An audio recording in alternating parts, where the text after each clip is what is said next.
যে কেক পট্টি এই কথাটা আপনারা উল্লেখ করেন না। এই জিনিসটা সুন্দর একটু খারাপ দেখা যায়, কথা বুঝছেন?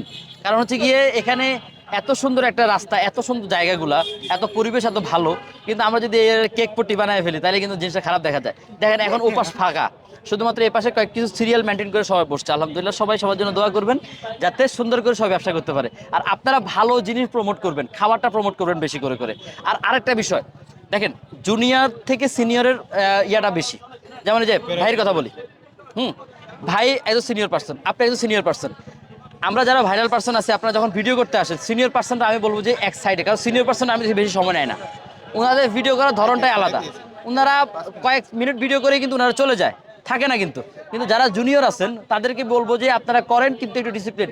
যখন দেখবেন যে বেশি ভিড় হচ্ছে, করবেন না একটু, কারণ এখন বেশি ইউটিউবার যখন বেশি ভিড় হয়ে যায় তখন পিছনে জ্যাম লাগে। কারণ একটা মানুষের তো কিউরিসিটির অভাব নাই। যারা রিক্সা দিয়ে যায় তারা জানে না যে কি হচ্ছে এখানে, একটু ওই যে দাঁড়াই দেখি না ভাই কি হইতেছে, তখনই কিন্তু জ্যামটা লাগে। একটা রিক্সা দাঁড়াইছে, পিছনে আটটা দাঁড়াইছে, পিছনে আটটা দাঁড়াইছে, এভাবে কিন্তু জ্যামটা লেগে যায়। তো আমরা যদি যারা সিনিয়র পার্সনরা আছে তারা যদি একটু ভলেন্টিয়ার হিসেবে কাজ করে যদি জুনিয়রদেরকে যদি একটু বুঝাইয়ে বলি, আমার মনে হয় যে ওনারা আশা করি বুঝবে। ভাইয়া কি ভাইয়া কথা ঠিক আছে নি আমার? কারণ আপনারা সিনিয়র পার্সন, আপনারা কিন্তু আমি দেখছি সিনিয়র যারা আছে ওনারা কিন্তু বেশিক্ষণ ভিডিও করে না, এ ধরে ভিডিও শেষ চলে যাচ্ছে, আমি অনেক দেখছি। আচ্ছা